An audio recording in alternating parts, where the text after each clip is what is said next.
आपको मालूम है कि पूरे भारतवर्ष में दलितों के ऊपर अन्याय अत्याचार बढ़ रहे हैं। आपने देखा होगा कि राजस्थान में जब एक दूल्हा घोड़ी पे चढ़कर शादी करने के लिए जाता है तो उनके ऊपर भी हल्ला किया जाता है।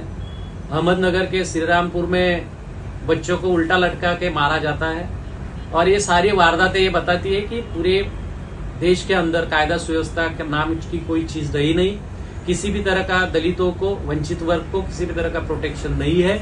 और आपने भिवंडी की जो घटना देखी, जो दिल को दहलाने वाली घटना है कि संकेत भोसले नाम का जो युवक BNN कॉलेज में 11वीं क्लास में पढ़ रहा था, एक छोटी से झगड़े की वजह से उसको अपहरण किया गया एक ड्रग माफिया के 7 लोगों ने मिलकर, और उसको 4 से 5 घंटे तक बहुत ही अमानुष तरीके से मारा गया। उसके मुंह में पेशाब किया गया, उसको ड्रग्स पिलाया गया और उसको उसके पैर तोड़े गए और जिस तरह से एक विटंबना करके उसको मारा गया।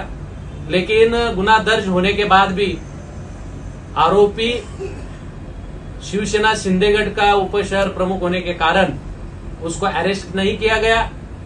और 21 तारीख को संकेत भोसले की KM हॉस्पिटल में बहुत ही दर्दनाक ऐसी मौत हुई।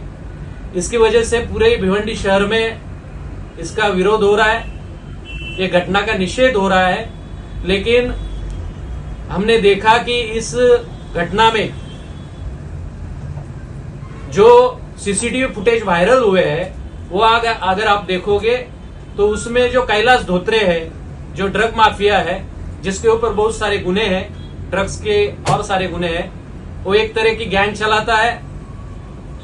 उसको अरेस्ट न करते हुए जब लोगों का दबाव आया तब उसको अरेस्ट किया गया। लेकिन आप वीडियो क्लिप देखोगे तो उसमें उसकी पत्नी, उसका लड़का शिवा, उसकी बहन, इन लोगों ने भी आरोपी को जला के डालो और उसको मार रहे हैं। ऐसे CCTV फुटेज आप भी सोशल मीडिया पे वायरल हो। तो मुझे कहना है कि इसमें इन तीनों को आरोपी बनाना चाहिए। कम से कम 10 आरोपी फरार है। दूसरी बात, जिस शिवा नाम का दूसरा एक जो आरोपी है, जो रिक्शा में लेके बॉडी लेके घूम रहा था, उसको भी अरेस्ट होनी चाहिए। तो कम से कम 10 आरोपियों को अभी तक अरेस्ट नहीं किया गया। इस गुना में पोक्सो एक्ट के तहत और IT एक्ट के तहत जो कलम लगानी चाहिए थी वो भी नहीं लगाया है। मुझे दुख इस बात का है। मैं लोगों से नम्रतापूर्वक अपील करना चाहता हूं कि इसके पहले भी विकी ढेपे, शिवा बंसोड़े, विकास कामले, इन युवाओं को भी इसी तरह से जान से मार दिया गया, लेकिन उनको भी आज दिन तक न्याय नहीं मिला है। तो ये सारे हम ये मर्डर के जो सीरियल देखते हैं तो मुझे लगता है कि गुंडों को, गुंडों की टोलियों को पूरी तरह से शासन से एक जो मदद मिल रही है उनको बचाया जा रहा है। इसलिए बहुत सारी टोलियां भिवंडी शहर में सिंडिकेट होने जा रही है और होती आ रही है। और इस तरह से अगर दलित तरुणों की, युवाओं की हत्या होती है तो उसका विरोध सब लोगों को करना चाहिए, क्योंकि ये चीज कल अपने घर में भी हो सकती है। कायदा सुव्यवस्था नाम की कोई चीज नहीं बची है।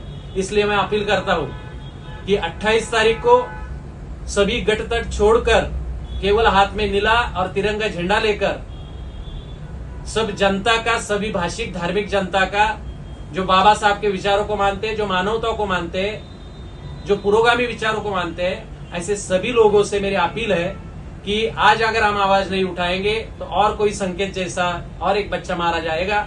इसलिए 28 तारीख को छत्रपति शिवाजी महाराज को नमन करके वहां से प्रांत कचेरी और DCP कार्यालय पर हम मोर्चा निकाल रहे हैं 3 बजे।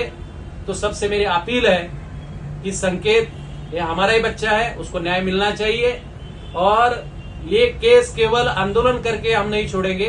तो जो साक्षीदार है और जो एविडेंस है उनको लेकर एक अच्छी केस कोर्ट में खड़े करेंगे और मेरे साथी जो वकील है इसमें पूरी तरह से मदद करेंगे। जरूरत है लोगों को इस अन्याय के खिलाफ खड़े रहने की। तो इसलिए मैं अपील करता हूं कि सब लोग इस मोर्चे में शामिल हो और इस मोर्चे को सक्सेस बनाएं। धन्यवाद।